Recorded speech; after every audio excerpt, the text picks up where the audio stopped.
Bienvenido al módulo formativo de tratamiento de agua de Salvador Escoda, en el que aprenderás los procesos más utilizados para mejorar las características del agua, principalmente para eliminar o reducir las impurezas y la cal, mejorar su sabor y olor, y potabilizar el agua de río, pozo o de mar. Deseamos que sea de tu interés. Tratamiento de agua. Un análisis químico del agua determina su calidad y ayudará a diagnosticar su tratamiento. Veamos a continuación los principales tratamientos del agua: filtración, descalcificación, osmosis, dosificación,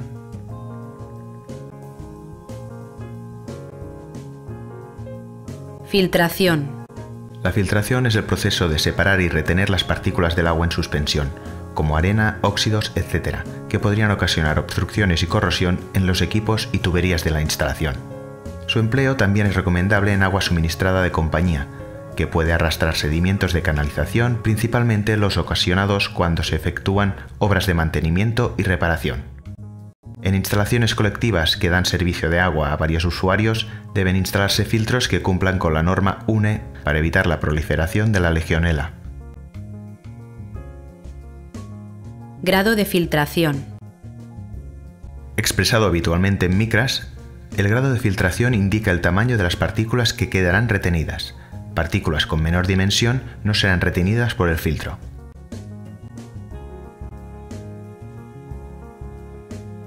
Tipos de filtros.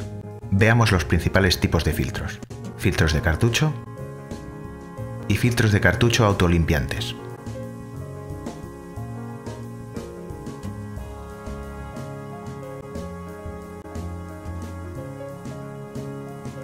Filtros de cartucho. Los filtros de cartucho se utilizan principalmente en aguas de compañía o en aguas ya tratadas, que contienen pocas partículas en suspensión. Están compuestos por un cabezal roscado, un vaso transparente que permite ver la suciedad acumulada y el cartucho filtrante. Para sustitución o limpieza del cartucho es necesario desmontar el vaso transparente mediante la llave especial. El fluido atraviesa el cartucho de fuera hacia adentro, quedando retenidas las partículas de tamaño superior a su grado de filtración. Existen diferentes tipos de cartuchos filtrantes: los de papel plisado, que poseen una gran superficie de filtración; los de hilo bobinado de polipropileno, con alta eficiencia filtrante; los de malla de plástico, que son reutilizables previo lavado; y los de malla de acero inoxidable, más resistentes y también lavables para su reutilización. También existen cartuchos no filtrantes para otras aplicaciones: el de cartucho de carbón activo, que elimina el cloro mejorando el sabor y el olor del agua; el de polifosfatos, que inhibe las incrustaciones de cal; y el de silisfosfatos, que evita la corrosión de las partes metálicas de la instalación. Filtros autolimpiantes. Los filtros autolimpiantes se utilizan en aguas con elevada cantidad de partículas en suspensión, que precisan la limpieza regular del cartucho. Su principio de filtración es el mismo que el de los filtros de cartucho, y además poseen un sistema de lavado a contracorriente, que evacúa al desagüe las impurezas retenidas en el fondo del vaso, sin necesidad de desmontarlo ni interrumpir el suministro del agua. Solo será necesario desmontar el filtro para sustituir el cartucho cuando éste haya perdido su capacidad de filtración. La operación de limpieza se realiza accionando manualmente la válvula de desagüe, existiendo la posibilidad de automatizar dicha maniobra. Descalcificación. Dureza del agua. Son aguas duras aquellas con un elevado contenido de minerales, en particular sales de calcio y magnesio. El principal problema del agua dura es que al calentarse forma incrustaciones de cal en tuberías, acumuladores, calentadores, calderas, lavavajillas, lavadoras, etc., reduciendo su vida útil y su rendimiento, aumentando también el consumo de energía. El agua dura perjudica también las tareas habituales de limpieza, desluciendo el aspecto y el tacto de la ropa, la vajilla, la mampara, la grifería, etc. Además, puede obstruir los atomizadores de grifos y duchas. Existen estudios que indican que más del 70% del agua suministrada por las compañías es agua dura. Medición de la dureza. Las tres unidades de medida de dureza más utilizadas son los miligramos por litro, las partes por millón y los grados franceses de dureza. La dureza del agua se determina por análisis químico en un laboratorio o mediante un test de dureza, compuesto por dos reactivos. El primero colorea de rojo la muestra de agua a analizar y el segundo reactivo se introduce gota a gota hasta que el agua se vuelve azul. Cada gota añadida del segundo reactivo equivale a 1 grado francés de dureza.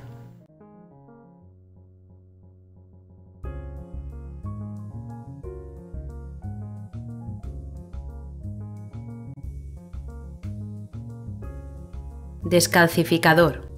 El descalcificador es el equipo que se utiliza para eliminar la dureza del agua.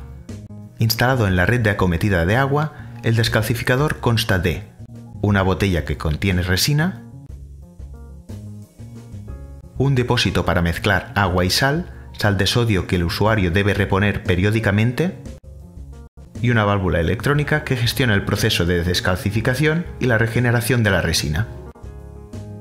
Los descalcificadores pueden ser compactos, de una pieza o biblock, que llevan la botella y el depósito separados.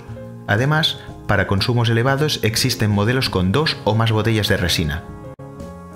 Para un correcto funcionamiento del descalcificador es necesario instalar un filtro de partículas que proteja la válvula electrónica y la resina de la botella, y un bypass que permita aislarlo sin interrumpir el consumo de agua para labores de mantenimiento. Debe también existir un desagüe para evacuar el agua de la botella durante la regeneración y otro en el depósito de mezcla de sal por si rebosara accidentalmente. Por último, indicar que el proceso de descalcificación requiere una presión mínima de red de 3 bares. Veamos el funcionamiento del descalcificador. Proceso. El agua de red, una vez filtrada, es conducida a través de la válvula electrónica a la botella que contiene la resina cargada de sodio. Mediante un proceso químico denominado intercambio iónico, la resina retiene el calcio y el magnesio, ocupando el lugar del sodio que queda diluido en el agua. El agua descalcificada puede resultar corrosiva. Por este motivo, antes de finalizar el proceso de descalcificación, debe mezclarse con agua de red, utilizándose para ello un bypass ajustable, que viene incorporado en algunos modelos. Regeneración. Cuando la resina ha liberado todo el sodio y su lugar ha sido totalmente ocupado por el calcio y el magnesio, es necesario restituir de nuevo el sodio mediante un proceso denominado regeneración, que se realiza en 3 fases. En una primera fase se invierte el sentido del flujo del agua dentro de la botella, con la finalidad de eliminar por el desagüe las impurezas y descomprimir la resina, preparándola para la siguiente fase. En esta segunda fase, el equipo aspira del depósito la mezcla de agua y sal de sodio, que al circular lentamente por la resina produce un intercambio iónico inverso al producido durante el proceso de descalcificación, quedando pues retenido el sodio y liberados el calcio y el magnesio, que se eliminan por el desagüe.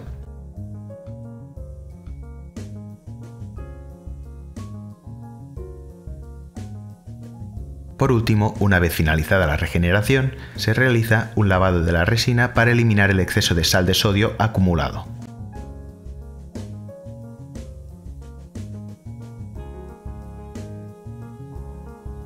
Válvulas de descalcificación.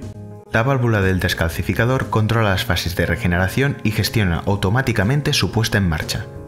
Existen válvulas cronométricas que gestionan la puesta en marcha del proceso tras un periodo de tiempo transcurrido, y válvulas volumétricas que con un contador de agua incorporado gestionan la puesta en marcha del proceso tras un volumen de agua tratada. Las válvulas volumétricas son las más eficientes, ya que solo inician la regeneración cuando se ha agotado la capacidad de descalcificación de la resina, aprovechando así al máximo el agua y la sal. El proceso completo de regeneración dura aproximadamente de 60 a 90 minutos, durante los cuales el equipo no da servicio. Es pues aconsejable programar la regeneración en una franja horaria sin previsión de consumo. Ósmosis. La ósmosis inversa es el proceso de filtración y depuración de los elementos contaminantes disueltos y no disueltos en el agua.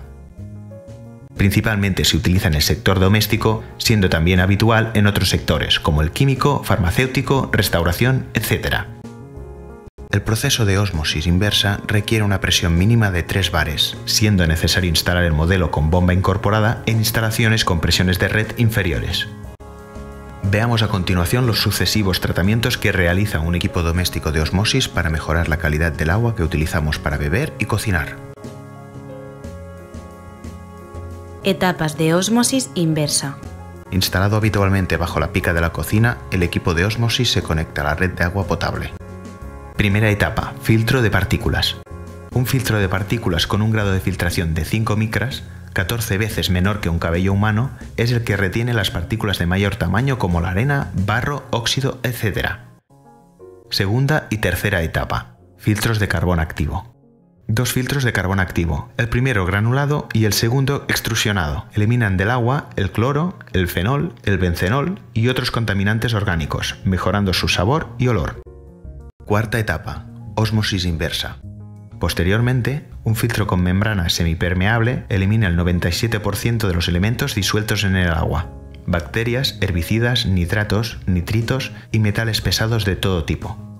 Una vez terminado el proceso, el agua osmotizada se acumula en el depósito de almacenamiento, mientras que el agua sobrante se evacúa por el desagüe. Quinta etapa, posfiltro carbón activo. Cuando se abre el grifo, el agua osmotizada atraviesa un último filtro de carbón activo, que elimina cualquier mal sabor que pudiera haber adquirido durante su almacenamiento. Mantenimiento y comprobación. Para el buen mantenimiento del equipo de ósmosis es recomendable sustituir los filtros cada 6 meses y la membrana semipermeable cada 2 años.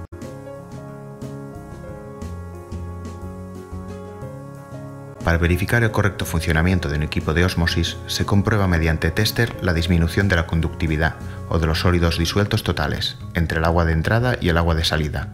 A menor conductividad o sólidos disueltos a la salida del equipo de ósmosis, mejor calidad del agua. Dosificación. Con objeto de mejorar las propiedades del agua, en determinadas ocasiones es necesario añadir productos químicos mediante bombas dosificadoras. Principalmente se utilizan para control y ajuste del pH mediante la inyección de ácidos o bases alcalinas, desinfección del agua añadiendo cloro o bicocidas y protección contra la corrosión y la incrustación mediante inhibidores. Tipos de dosificación. Existen dos tipos de dosificación, la de caudal constante y la de caudal variable. Dosificación caudal constante. La de caudal constante se emplea cuando el caudal del agua a tratar es constante, dosificando una cantidad fija de aditivo previamente ajustada. Dosificación caudal variable. Mientras que en la dosificación de caudal variable, que incorpora un contador de caudal, se emplea cuando el caudal del agua a tratar es variable, dosificando una cantidad proporcional al caudal circulante en cada momento. Paneles de control automático. Existen paneles de control que gestionan automáticamente la dosificación. El conjunto está formado por una central de control, una bomba dosificadora y una sonda de medición por cada aditivo a inyectar. Además, precisan un depósito y una bomba de recirculación para homogeneizar la mezcla. En control de cloro y del pH son dos de las aplicaciones más habituales en dosificación. Dosificación de cloro. El cloro añadido al agua garantiza su potabilización, destruyendo las bacterias y microbios gracias a su alto poder desinfectante. Asimismo, su uso en piscinas evita la proliferación de algas, hongos y organismos patógenos, asegurando las condiciones higiénicas. La medición de cloro se realiza mediante test kits visuales para comparación de color con una escala de patrón, checkers digitales en los que se añade un reactivo a la muestra y la medida se indica en una pantalla digital, y los fotómetros para cuando es necesaria mayor precisión o certificación de los resultados. Dosificación de pH. El pH indica la acidez o alcalinidad del agua, y su rango de medida es de 0 a 14, siendo 7 el valor neutro. El agua con un pH inferior a 7 puede ser ácida y corrosiva, atacando a los metales como hierro, cobre, plomo, etc., y en piscinas provoca la irritación de la piel, ojos y mucosas. El agua con un pH superior a 7 puede generar incrustaciones de cal en las instalaciones, En las piscinas provoca también la irritación de la piel, ojos y mucosas, y a su vez puede obstruir los filtros y enturbiar el agua. La medición de pH se realiza mediante test kits visuales para comparación de color con una escala de patrón, testes digitales que indican directamente el valor del pH y los fotómetros, para cuando es necesaria mayor precisión o certificación de los resultados.